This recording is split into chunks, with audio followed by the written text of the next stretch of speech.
Mr. Hampson, Mahler and Vienna, Mahler and Wiener Staatsoper. This 10 years of time frame is full of passion, dedication, discipline, working to death, frustration, humiliation, love, hate, etc., etc. How would you summarize Mahler's Vienna period? I think you just did. It's a perfect description. Mahler changed the internal discipline of the opera house with his repertoire choices and how he trained singers. He was also the first conductor to move back in front of the orchestra and have the entire orchestra and scenic in front of him. Although before that there was a path in the middle that the orchestra, like the 18th century, and they would still walk, and that was still intact in Mahler's day. And he got rid of that and brought himself to the front, so that he had all control of all the forces. He, in some ways, with his work with Alfred Roller, invented the modern regisseur, which I think is very important. The musical standards of the house were beyond description. That's the good news. The bad news is that because of how Vienna operates and operated certainly then with its views of tradition, and we've always done it this way, why should we have to change? He had a great deal of resistance, so his life was very, very difficult. The press was in general at that time essentially anti-Semitic, so they resented this Jew, very talented, brilliant Jew, with a very demonstrative musical personality, conducting in a manner that they have never seen a conductor conduct before. Gesticulations, all this kind of thing. They resented this very deeply. So the intrigue world of Vienna that Vienna is famous for was absolutely all the time in the back of his neck, quite frankly. He conducted more performances of any conductor ever, before or after, in the Staatsoper, and yet when he would be gone for 3 or 4 days for one of his own pieces somewhere else, the next day there would be an article in the paper saying, well, as we expected, the dereliction of duties, and he's not taking care of the opera house, and he's not here. So, as you described it in your one-word descriptions, it is like that. It was a very passionate, extremely forward-thinking time. People still talk about the Mahler era in Vienna, still to this day. Oh, absolutely. It is the Maßstab, you know. But it is accompanied with these personal artistic dimensions, which are as extreme as anything we've ever known. Thank you. Do you remember the time when you fell in love with Mahler's music? You know, I fell in love with Mahler's music the first time I heard it. Really decided to hear it. I do remember it.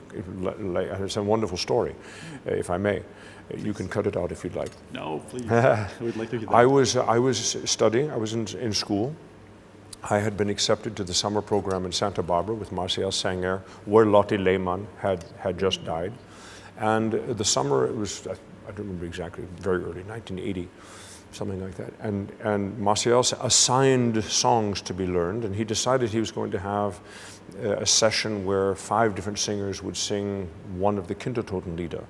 And I thought, okay, this is serious. I need to understand who Mr. Mahler is. So at the time I was in Spokane, Washington, and I was driving to different jobs and so forth, and so I went to the public library and I checked out cassettes of Mahler's symphonies conducted by Leonard Bernstein or Bruno Walter. I thought I might as well have the best.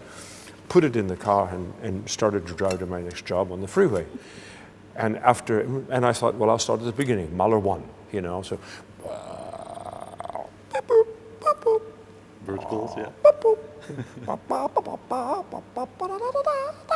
You know, and I'm driving, and I realize I'm driving 35 miles an hour down the freeway going, like I'm completely drugged, you know. And I had never heard anything like this before. And it was in my car, and I had a good system, and I turned it. So I pulled over to a Raststop, and I thought, I need to listen to this for a minute. And I listened to the whole symphony. And I was just, I felt like I had been, you know, I don't know what drugs are like, but I can imagine that, I mean, I just felt completely overwhelmed by a world that I felt like I emotionally identified with, but I didn't know what it was about. It was this strange feeling, and I know one of your questions about that for other people. I had that feeling, I know that feeling.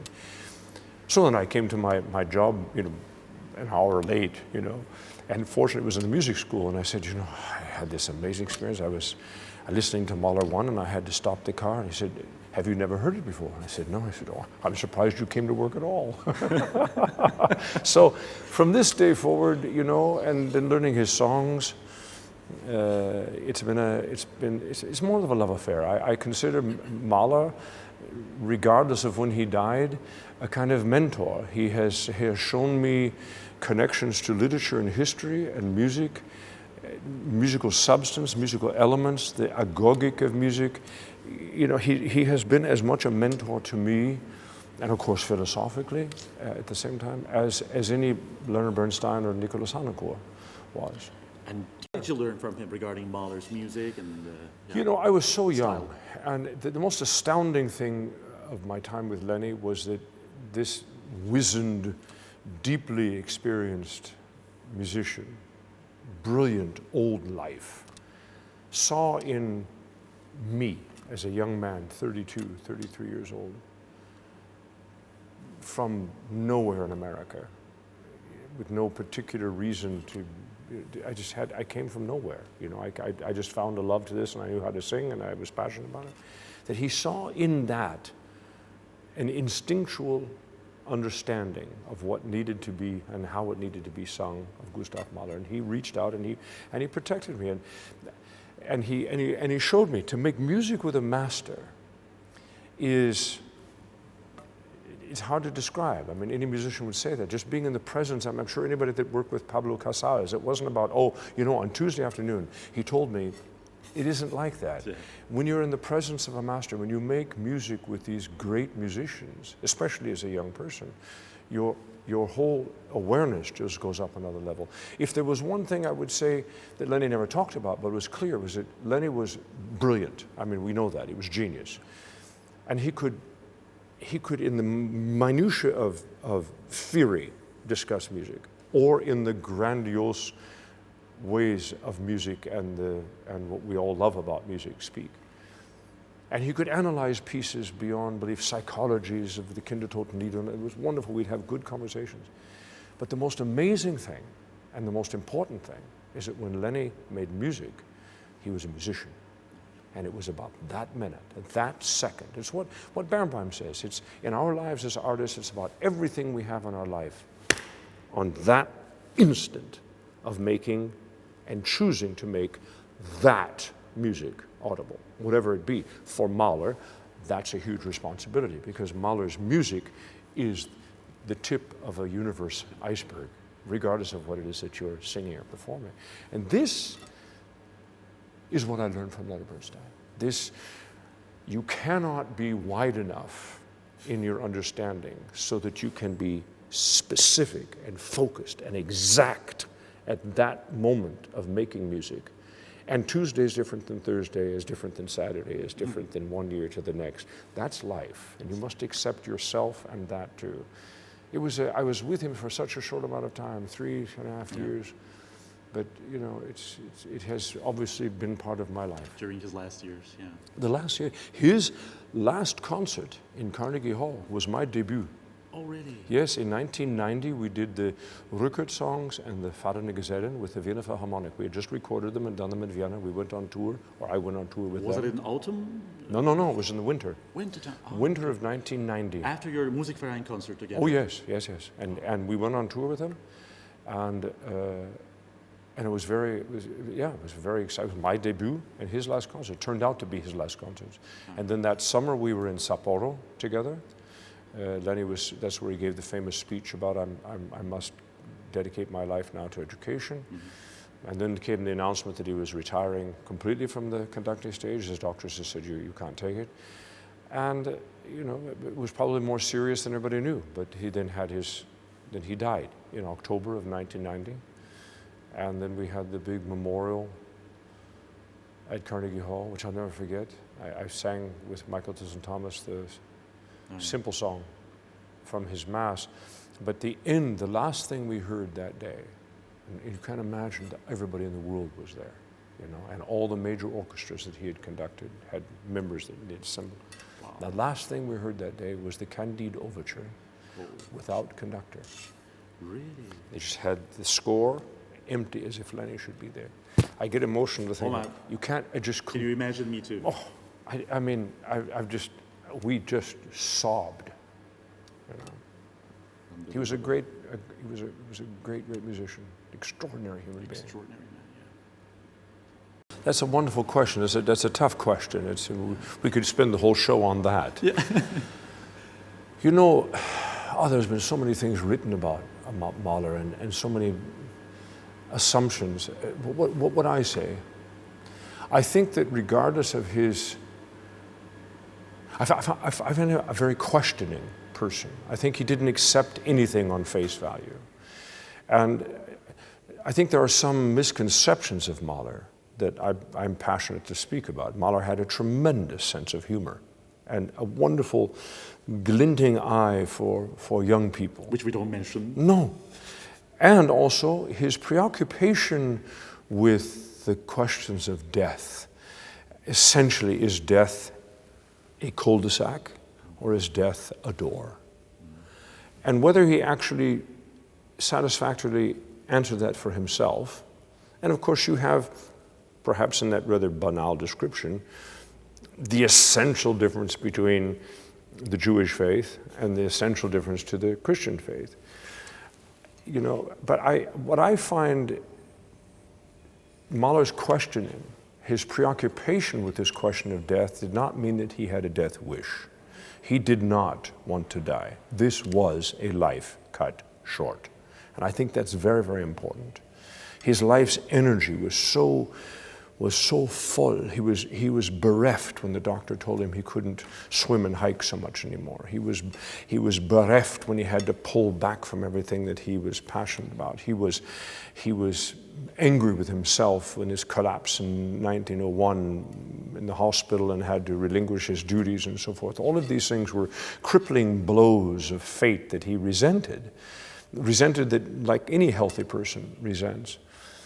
In his own belief system, I tend to think now of Mahler as a mystic in general. I think that one can speak of the mysticism of Gustav Mahler that has parts of Schopenhauer, that has significant parts of Nietzsche, has significant parts of contemporary thought, of mechanism and materialism that important to him. I think he embraced Christian mysticism very seriously, and at the same time became more and more aware of his own Judaism as a Jew, as a race. Simultaneously. So there's contradictions, but the contradictions are what all phenomenally great philosophers and men of belief and ability offer to this world. It's the less able of us that keep trying to make things tighter and more controlled.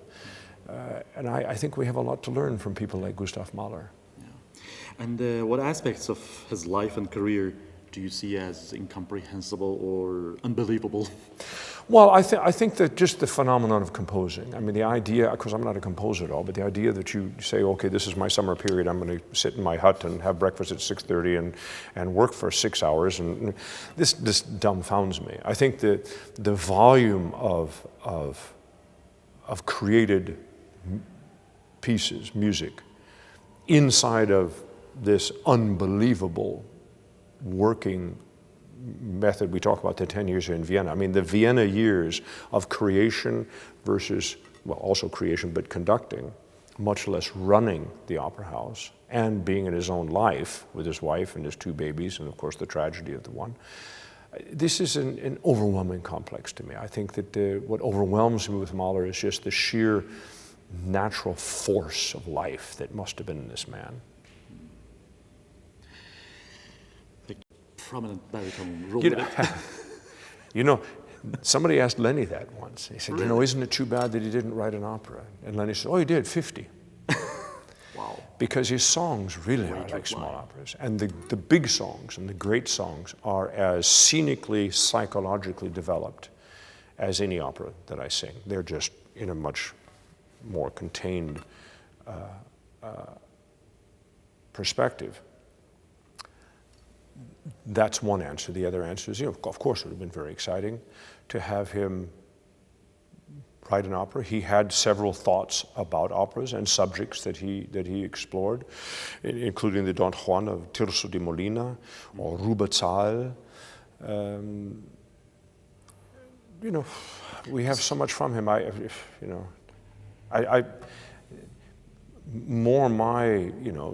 I could change existence, I want to say I would have liked to sung with him or sung for him or been part of his ensemble. But on the other hand, what would happen if he didn't like me? So no way. I'm glad I go softly on that question. Because he was such a magnificent opera conductor. I mean, he was immersed. This would have and liked he didn't to, write yeah. any. Well, yes, but what he wrote, the Das Lied von der Erde, the Eighth Symphony, the big songs, and then going back and writing piano versions and orchestral versions. Whether it actually is a curtain goes up on Act 1, 2, and 3, or whether it's simply music drama, I think we have a lot of music drama from Mahler. I don't think we lack any evidence of his commitment to word and tone, symbiosis of thought in music as well as written word. He was I don't want to say dogmatic, but he was obsessed by the power of words, especially in a context as they sounded. He worshipped Goethe, for instance, And now when we come to his another relationship with words, art song, and Mr. Hampson, you were one of the most accomplished performers of the genre of art song in the world. After Schubert, Schumann, Brahms, what do you think about the genuine contributions of Mahler to this field? Well, I think they're very significant, and sometimes they are underestimated because they're so tuneful. And so they think, oh, well, yeah, Mahler is that guy that sort of wrote retroactively folk music in his art songs, and I think that's a very significant mistake. I see a direct arc from the Viennese Schubert sound to the Viennese Mahler sound. I see a through line from Schubert through how the Lied developed as a piano phenomenon and pianistic singing phenomenon through the hands of Schumann. Innovative uses of rhythm and harmony, for instance, in setting text. This has a kind of not just full ending, but fruition in Mahler. There's a direct line to that. Now, once you get into the turn of the century and you've got Brahms, well, first you have this monolith of Wagner, and then in the song world you sort of have this Brahms direction and this Wolf direction, and sort of somewhere over here up to the middle this Strauss direction. That's a more complex conversation. Where Mahler fits in that? Mahler is writing deeply scenic psychological portraits of human beings in a particular context, and he's finding his richest source, to begin with the Des Canam and Wunderhorn, which was folk poetry. But he even spoke of it himself, that he took these poems like a sculptor takes a block of stone and carves out a particular event or a particular human being or human context. And so there's a kind of thrust from the roots of Schubert melody and Schubert construct and extra musical ideas that Schubert was the first to bring us, that has a kind of fruition, a kind of a mature blooming by the turn of the century in the hands of Gustav Mahler. Mm-hmm. I consider him a very significant, one of the great song composers, without hesitation. And let's come to Alma Mahler. To what extent was she a muse for Gustav? What do you think? Well, again, I'm not a psychologist, and I'm certainly not a very volatile relationship. I think, between a very volatile relationship. Yes, I think it was a very volatile relationship. I'm not really so versed in that. I think it was a very problematic relationship. I think that for Mahler, it seems to me, especially with the crisis of the marriage, that there was almost a philosophical realization in him what love meant and what personal love and perhaps his own personal relationships. I don't want to be an armchair psychologist here. I think he was devoted to Alma. I think he was devoted very much to the notion of marriage and partnership and sharing, which I think he learned more and more. I think he, in some ways, idealized his relationship with Alma, which gave him that, spiritus creatus to write and dedicate to her. I don't think there's any doubt of the devotion of Gustav to Alma. And yes, it was obviously a very volatile relationship. Mm-hmm. And my last question is, why is the world, so many people, millions, have been captivated by Mahler's music since the latter half of the 20th century? That's a good question. I would say it's not even the last half of the 20th century. That is one of the stories of musicology or history of music in the 20th century that probably needs to be better told. Mahler, despite the Holocaust and the horrible times of Entartete Musik, and yes, the abuse to Mahler's music without question, as many other great composers as well, and personalities, but there were performances of Gustav Mahler's music. What I mean by that is that there was no time from the creation of Gustav Mahler's music till now where it has not been important and remains important. It certainly had more controlled relationships. The expanse of it, the freedom of it, that Hornstein started in Vienna here, and Lenny went in a very public way with the New York Philharmonic, and then back with the Vienna Philharmonic in the 60s and 70s, without question. It was a kind of renaissance. But we already had in 1920, and we're going to now have in 2020 a revisit of that, the Mengelberg Mahler Festival in the Concertgebouw, and that's very exciting. So 1920, they're already having a festival to make sure that we'd never loosen our devotion and understanding of this great master. So we talk about this phenomenon in the late 20th century, but it was never not a phenomenon. Now, in specific answer to your question, I think that I've tried to describe this over the years in different ways. Some people are very irritated by Mahler's music, and I find that completely understandable. Because you feel it would be like me coming to Istanbul to dinner in nothing but a dinner table of Turks who don't speak anything but Turkish or some other language I don't speak, and there's many of them, right? And you sit there and everybody's nice and cordial and they serve and they're glad you're there, and maybe this or that word might happen and so forth. And the point is, as the conversation would go on, especially if it was a family dinner, I would notice the funny bits, I would notice the more light, and then I would know, oh, they're talking about something serious, and he would say, oh, well, my uncle died last week. Oh, these kinds of up and down waves, but you don't actually understand the language. And this, I think, is for sensitive people sitting in a Mahler symphony very frustrating, because they identify with the musical elements so quickly. We all know something's going on. We all know there's a conversation. We all know that, as he said, there is a universe taking place that we belong to. And yet, sometimes we don't know those musical elements. We don't get to say, oh yes, that's sounding like this for me.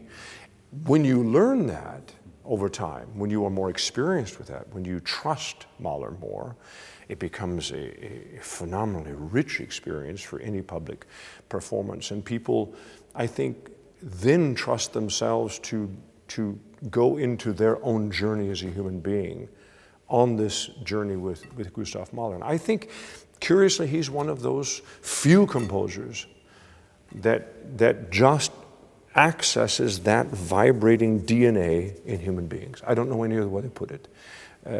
And I'm speaking from a very personal standpoint as well. That's exactly what has happened to me and always has happened to me. I have taken that instinctual relationship to Mahler at the very beginning and spent my whole career going down different avenues to try and figure out where this or that part came from. And I've started to build a better mosaic. I think I understand this or that better. There's never a performance of anything, as often as I've sung it, that doesn't fascinate me. I never tire, nor am I ever complacent about singing a Mahler song. You are challenged for everything you can as an artist to make his music properly audible and get out of the way so it is what's happening. Do you think that there is still something to discover in Mahler's songs? Oh, I think every generation, yes, there is something to discover in that the timeless works of art become reflective properties of each individual generation. It's not about saying, oh, it goes like this. It's about saying, I live there now. And a person in 1920, 1960, 2010, 2030 are going to have different reflective contexts of their own lives in which this timeless expression of humanity will have a kind of flowering. So in that way, there will always be something new to find out. Whether somebody says, well, actually, you know, the articulation of that rhythm has been wrong for 125 years. It actually goes like this. Yeah, good luck with that. I don't particularly live in that mentality as a musician. It can be fascinating sometimes. In terms of the big picture, I think we've got a pretty good big picture. The question is whether we have the humility to perform his music in the honesty in which it was written. And this is what my passion is, you know. Let's stop trying to be clever and just be honest. Thank you. Thank you so much. Great.